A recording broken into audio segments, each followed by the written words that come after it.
I think my neighbor has a dark secret.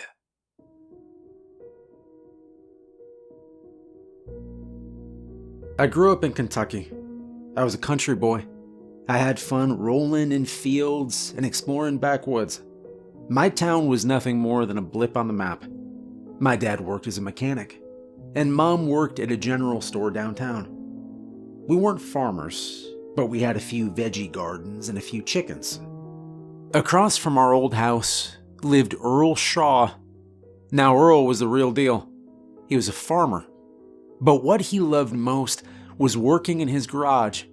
Inside were old trucks he was working on, ones that looked more dead than alive. He would fix them up and sell to the highest bidder. To me, that garage was magic. I used to go to Earl's place every summer. My parents were busy and I was an only child. And Earl seemed to enjoy my company. He would work on his truck while I watched. I'd listen to him mutter about engines, talking to them like they were old friends. "Hand me that wrench, Freddy," he said without looking up. His hands were always stained with grease. Which one, Earl? The big one or the little one?" I asked. I was trying to be as helpful as I could, but it still felt like I was getting in the way.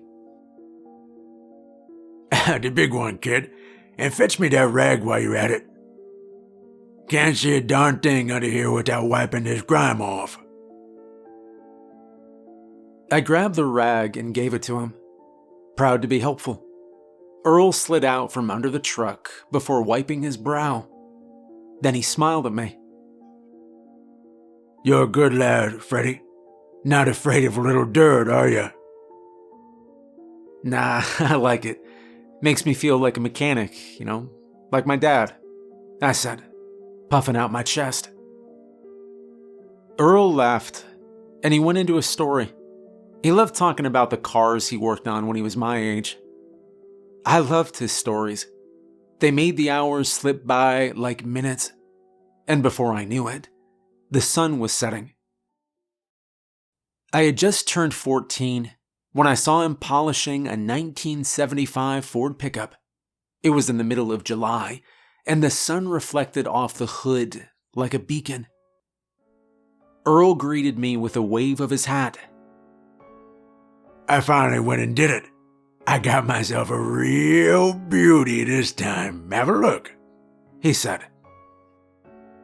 I agreed that she was indeed the real beauty. "I'll tell you what, fella, she's the last truck I'll ever own. I'll tell you that right now," he said, hooking his thumbs in his overalls. God, I'd heard that line so many times over the years. Old people love saying that. It was like the older people got, the more comfortable they were with the idea of death. Earl and his friends usually went for a Ford or GM, but if I had my pick, I'd go with a Toyota. "What do you think?" Earl asked. It's huge. Where'd you get it?" I said. Well, that's a story for another time. Let's just say it took a sweet deal to bring her home." I hung around with Earl that afternoon, like most days. We weren't doing much, just cleaning the garage. But it felt good being there. It felt like I was a part of something important. "Ever drive one of these?" Earl asked, gesturing to the truck. "Nope. Ma says I gotta wait till I'm older," I replied, watching him work. "Well, she's right. But one day, you'll get behind the wheel or something like this, and it'll feel great. Nothing like driving a truck, feeling the road under you," he said with a nod. That truck really was special. It shined like it was straight off the showroom floor. Even the inside smelled brand new. Eventually, my ma called from across the street. She told me it was time to come home for dinner. Dinners at home were quiet. My parents didn't talk much. They were always distant, caught up in their own thoughts. I'd sit in front of the TV after dinner, watching my shows, and I would do that until it was time for bed. This was my routine every summer day. Might sound boring to some, but I really cherished those memories. That night was so hot I couldn't sleep, and then I heard a long moo sound. It was followed by a lot of noise coming from Earl's barn. Curious, I crept out of bed and looked out my window. Outside the barn doors sat the shiny new pickup. I wondered if one of the cows was having trouble giving birth. Earl had to help them along sometimes. I could see him moving around. He was carrying stuff back and forth from the truck to the barn. I squinted, trying to make out what he was carrying, but it was too dark. Sometimes, he'd pause and look around, as if he was afraid of being watched. I thought about going over there. Maybe the old man needed a hand, but I knew my parents wouldn't like it if I snuck out at night. But they didn't understand my relationship with Earl. He was like a grandpa to me, and I wanted to make sure he was okay. But I stayed put. I stayed by my window, watching. And then Earl dragged something big out of the barn. Looked heavy. With every move, I could hear a low cry coming from it. The sound carried through the air to my window. Behind it, I could see it leave a dark stain on the ground as Earl pulled it to the truck. Once he was close enough, he opened up the front and he shoved whatever it was into the truck. I saw Earl struggle to get the door shut. He pushed and shoved at it until it closed. In the barn, a cow let out a long, sad moo. Almost sounded like it was crying. It made me feel uneasy, like something wasn't right. Earl paused for a moment. He looked back at that barn as if he heard it too. Then he slammed the truck door one last time before he locked everything up. He glanced around once, like he was making sure no one was watching. Then he hurried back to his house and disappeared inside. The barn went dark, and everything was quiet again. Lying back down on my bed, I stared at the ceiling. Earl was so protective of that new truck, always polishing it. Why would he put something in it that he just dragged through the ground? It had to be something important. I turned over and I tried to get some sleep, but the image of Earl dragging that shape through the dirt, it kept playing in my mind. I went straight to Earl's place the next morning. I couldn't shake off the uneasy feeling from last night. I found him in the barn, tending to his cows. But the air was thick with a smell I recognized. A cow had just given birth. I'd helped Earl enough times with the calving to know that scent. "Earl, smells like you had a birth last night. Everything go okay?" I said. "Oh, yeah. Lola had a calf last night. Didn't make it, though. Tough birth, you know," he replied. But before I could say anything more, Earl quickly changed the subject. "Hey, listen, Freddie, I need to head into town for some supplies. It's best if you head on home now, okay?" I nodded, a bit confused by the rush to send me away. "Okay, yeah, Earl, I'll see you later, okay?" I said, but he'd already turned to head back inside. I lingered for a moment, watching as he climbed into the truck. It was spotless, shining under the morning sun. And this next part, I swear I actually saw it. The front wheels turned towards me, and a yellow liquid leaked out of the headlights. I spent the rest of that day biking around the neighborhood, trying to distract myself. Sand Field was a small place. It had just one main street, and most people lived out on the farms. There wasn't much to do for a kid like me, so I stopped by the diner for some ice cream before finally heading home. I heard the sound of hooves as I pedaled down the road. I looked back and my stomach dropped. It was Lester Andrews riding his horse on the other side of the street. He was always on that damn horse of his. A big, mean stallion that would try to bite you if you got too close. I pedaled away faster, hoping he didn't see me. Lester was a big deal in town. He was a star football player. Everyone knew he would get a full ride to college because he was so damn talented. But when nobody was looking, Lester was a different person. He bullied me and roughed me up. Nobody ever believed that when I tried to tell him. They all thought Lester was too good to do something like that. All in all, Lester Andrews made my life a living hell. Dinner came and went, and I hardly remembered eating. That night was another hot one. I was sweating just from laying down, and that's when I heard noises coming from Earl's barn again. It was late, the kind of hour when the world should have been silent. I crept to the window, and I peered out across the road. The moon was high and bright, casting long shadows across the ground. It made the tin roof of Earl's barn glow. The noises from Earl's barn got louder, and the cows started freaking out. They were mooing like they were scared or hurt. Suddenly, all the mooing stopped. It was like someone hit the mute button on the TV. Then, I heard heavy thwacking sounds that kept going for a long time. I squinted in the dark, and I tried to figure out what was happening. That's when I saw Earl dragging something out of the barn. Even with a weak moonlight, I could tell it was a freshly butchered leg of a cow.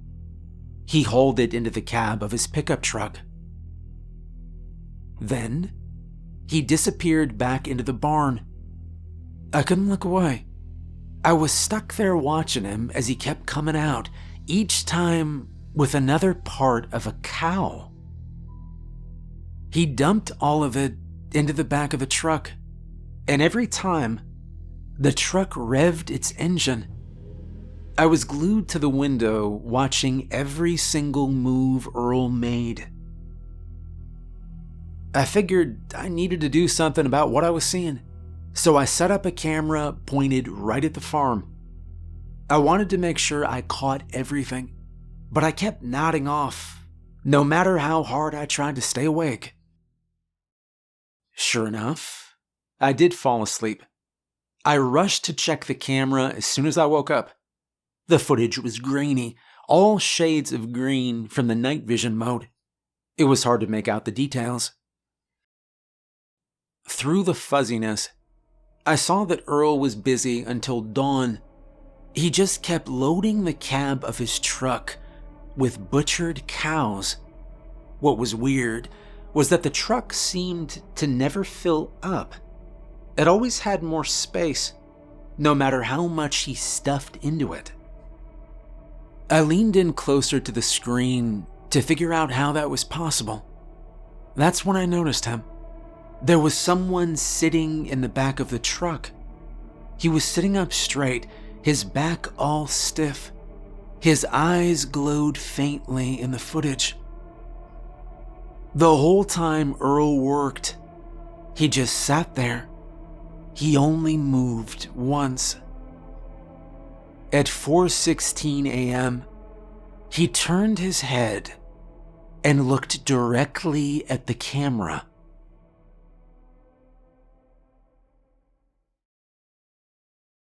I decided to go see Earl the next morning.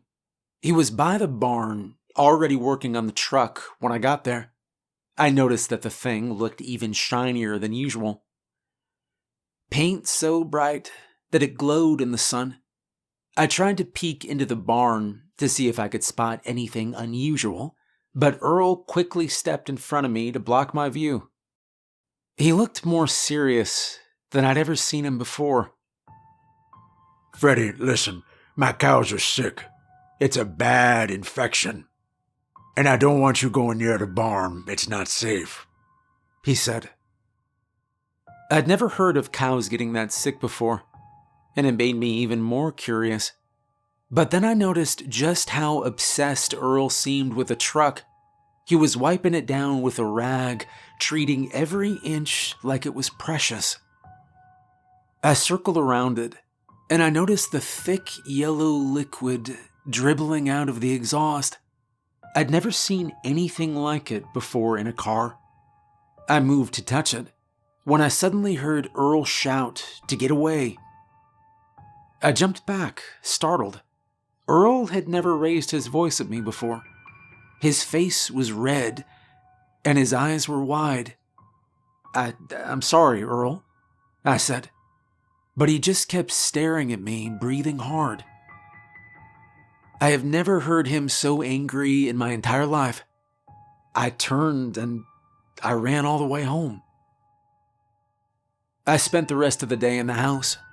Every now and then, I'd look out across the road, and every time I did, that truck had moved closer.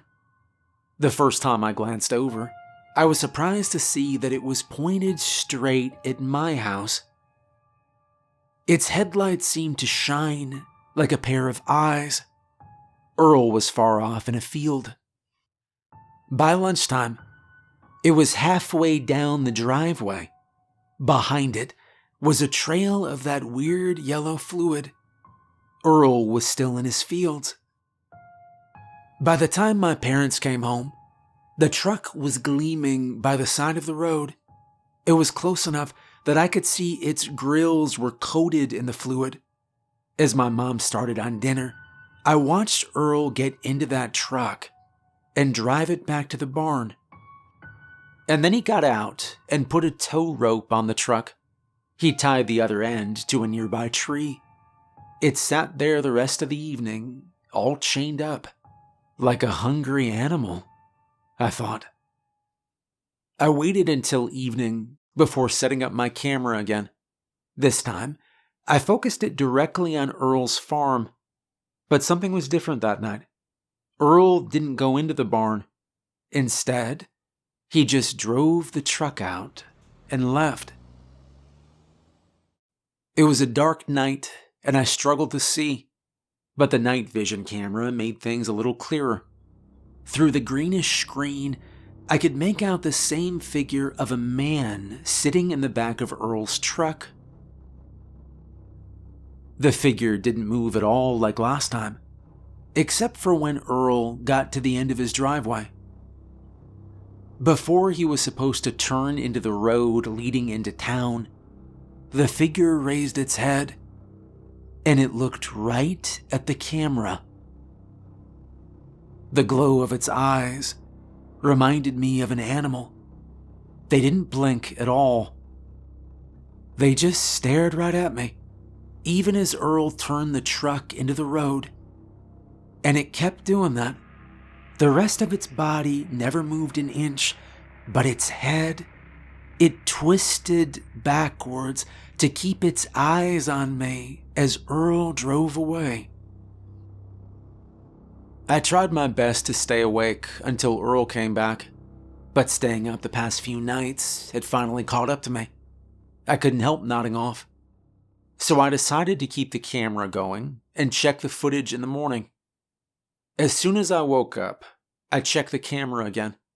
The night vision footage showed Earl didn't get back until around 3 a.m. The truck rolled slowly into view, but this time, there was definitely something in the back. It was large and covered with a sheet. It was impossible to see what it was from my angle. But what really caught my eye was the man. He was now sitting on the roof of the cab. The figure stared at the covered thing in the back of the truck. Earl continued driving. It was as if he didn't notice the man sitting there at all. As the truck passed by my house, the figure turned to look at me. Then, suddenly, the footage glitched.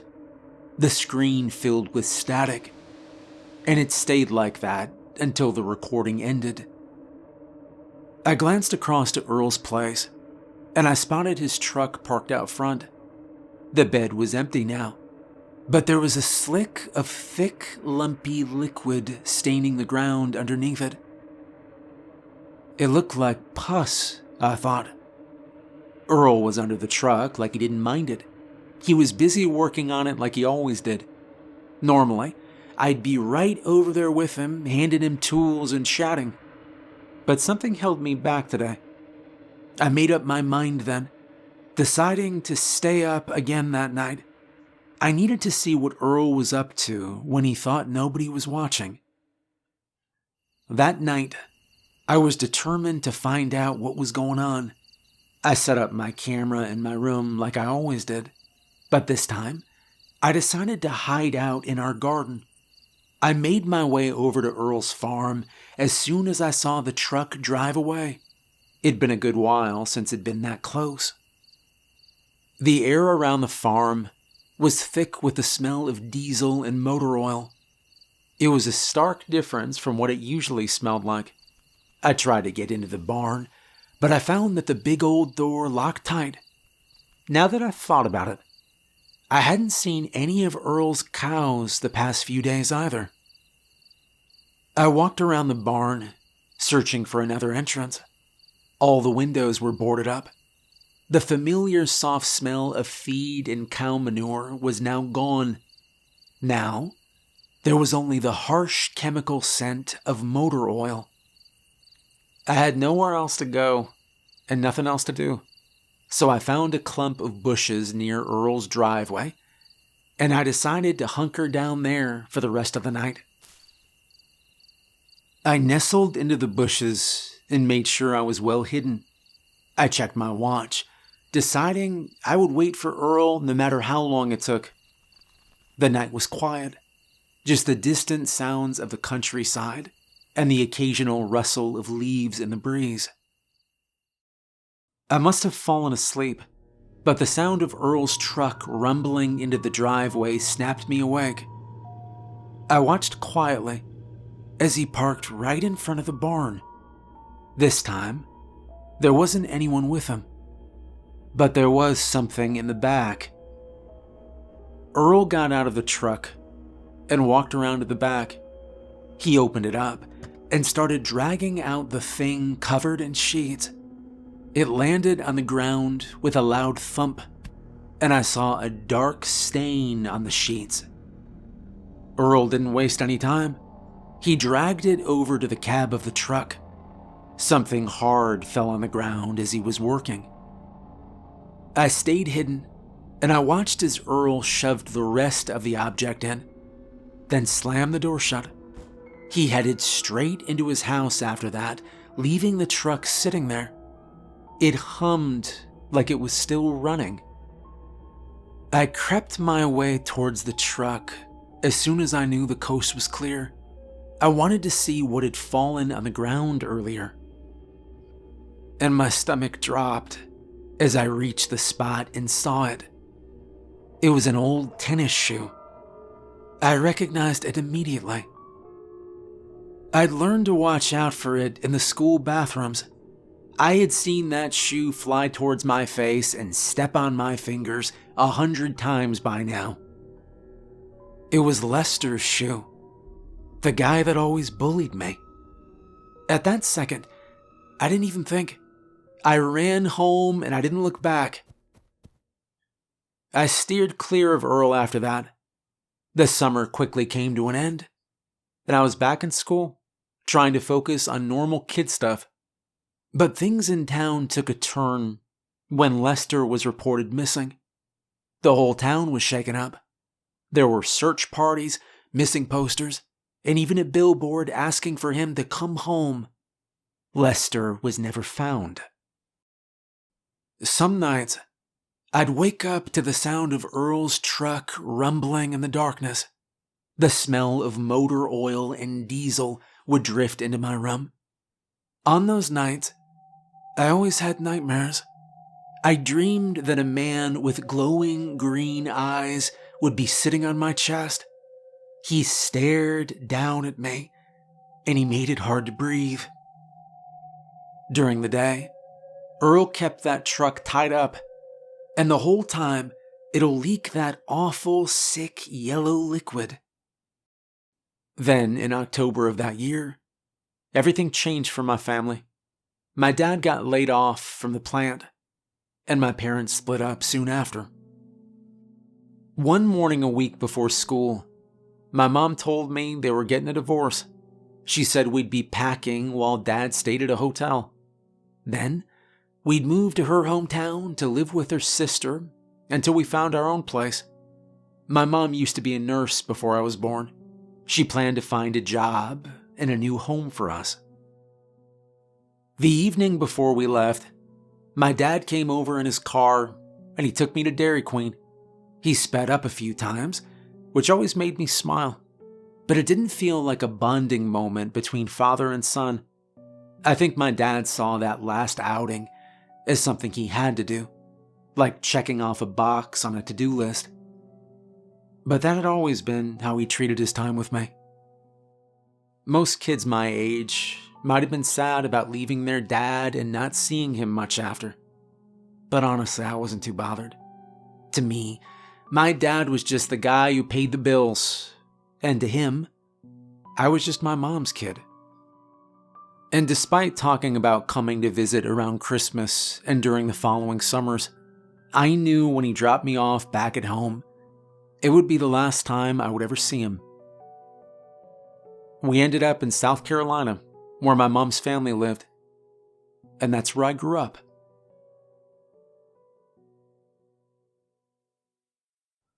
Life moved on. I went to college in Columbia, met a girl I liked, married her. We traveled before settling down and having our son, Adam. I got a bachelor's degree in business and an MBA, and then I worked in finance.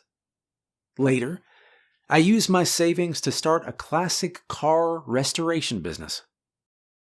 Over the years, I had practiced those skills Earl taught me, and I put together several award-winning cars, actually.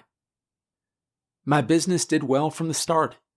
It allowed me time to spend with my wife and son. And then an attorney in Bowling Green, Kentucky called me. My dad had passed away at 86 and left everything to me. Dad and I hadn't seen each other since that Dairy Queen visit. Since then, we only talked about once a year, but it was still up to me to tie up any loose ends. I figured I'd spend a few weeks handling my dad's matters and getting the house ready to sell. When I got to Sandfield, I thought things might look different, but I wasn't sure if my memories were just blurry or if the town hadn't changed much. There were a few new buildings and a shopping center. That was about it.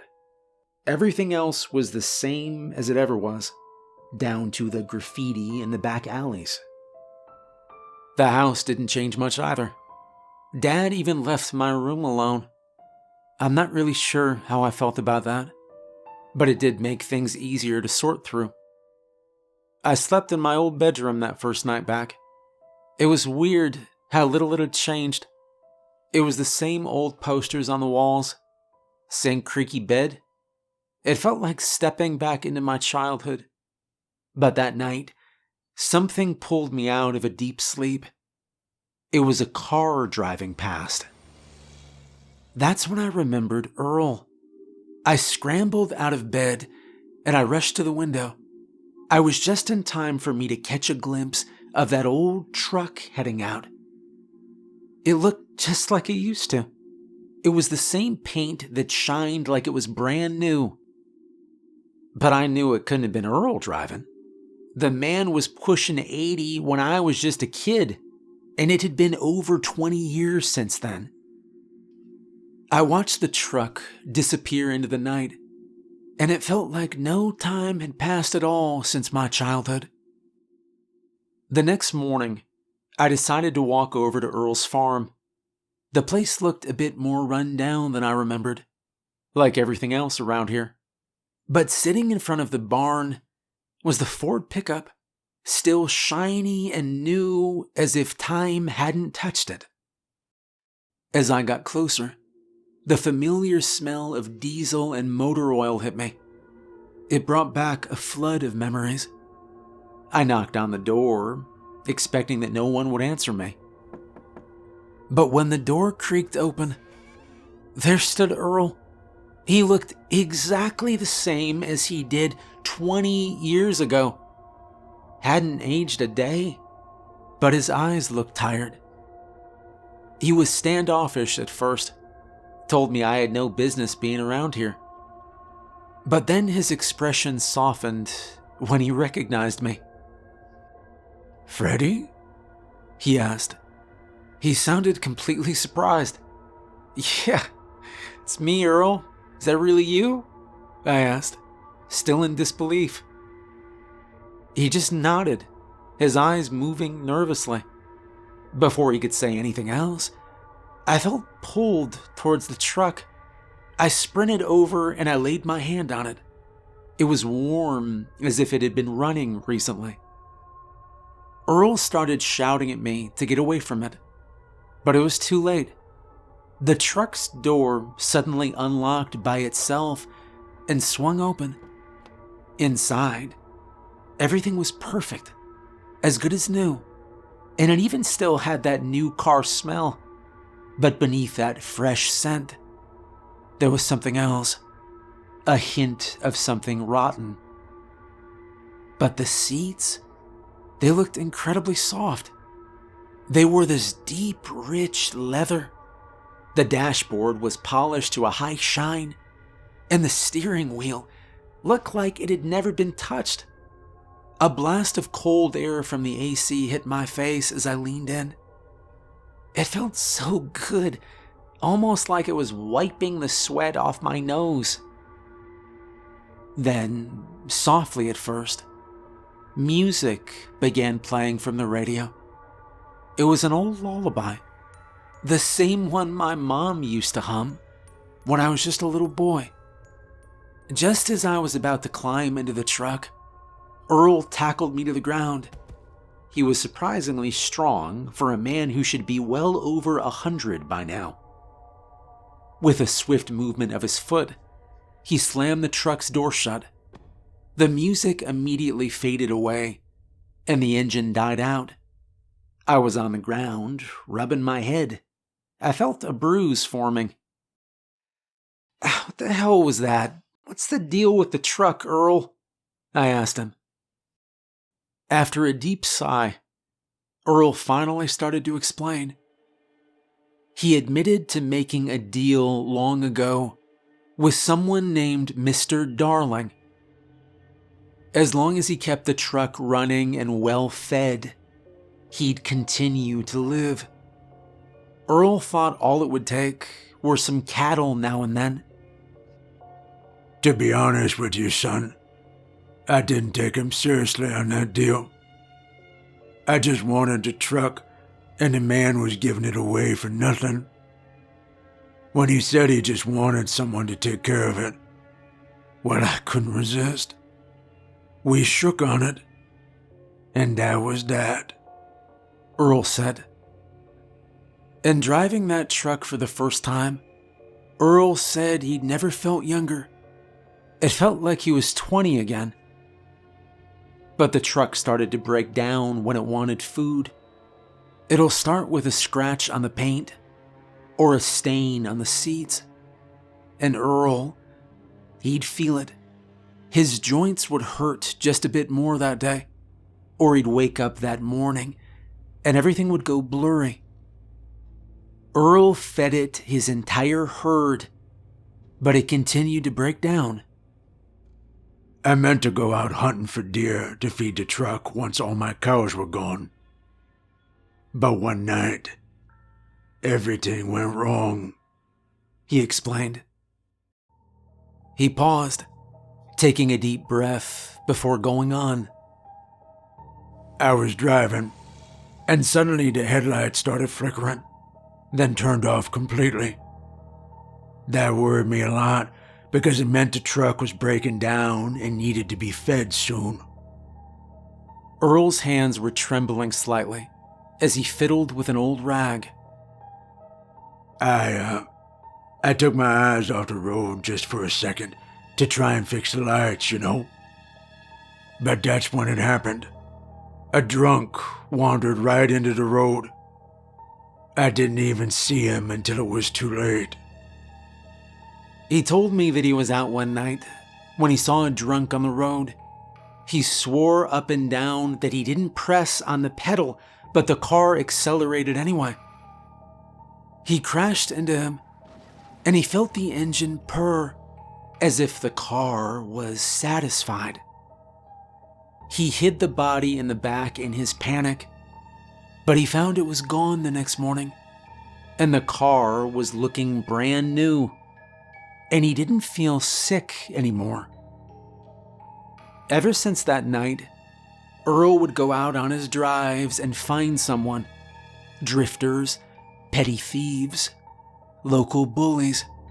He would leave them in the cab, and by the next morning, they'd be gone, vanished without a trace. Not even their clothes were left behind. I stood back, staring at Earl in disbelief. I told him he was a crazy old man. This had to be fake, right? But Earl did not look like he was 100 years old. Hell, he looked slightly younger than when I left him. He sighed, and he told me that all the proof I'd need was under the hood. He popped the hood, and reluctantly, I stepped closer. He motioned for me to come over. I leaned in, half expecting to see a normal engine, something that would prove Earl was just pulling my leg. But what I saw made my stomach turn. Under the hood, there was no engine, no pipes, tubes, or anything you'd expect in a normal car. Instead, there was something that might have been a heart. But it was unlike any organ I'd ever seen. It was huge, a grotesque yellow color, and it was pumping a thick black liquid through what looked like veins. The smell of motor oil was overpowering, almost choking me. The heart was connected to the rest of the truck by a sticky black webbing that glistened under the hood light. Underneath all this, there was a faint wheezing sound, like labored breathing, and it made the hair on the back of my neck stand up. I stepped back, my mind racing to process this. What is this, Earl? Earl patted me on the back. It's the last truck you'll ever own, Freddie. Just as long as you keep that heart pumping. I backed away. Earl, what do you mean by you? He sighed. I'm getting tired of this, Freddie. 100 years is a long time. So I'm offering you a deal. Earl looked at me and extended his hand. I was horrified. Not because of the offer, but because I was actually considering it. You see, a few weeks back, I found a lump on my neck. After a bunch of tests, the doctors confirmed it was cancer, and it was growing fast. They found tumors all over my stomach. The doctors don't think I have long to live. I thought about my wife and my young son back home, how he would grow up without a dad if I wasn't around. I wanted so badly to be there for him, to be the father my dad never was for me. I wanted to be a good dad, to have kids of my own to love and teach about the world. It tore at my heart, thinking about leaving him alone like that. I looked at the truck. Its door swung open. The motor purred like a kitten. With a nod, I shook Earl's hand. We had a deal.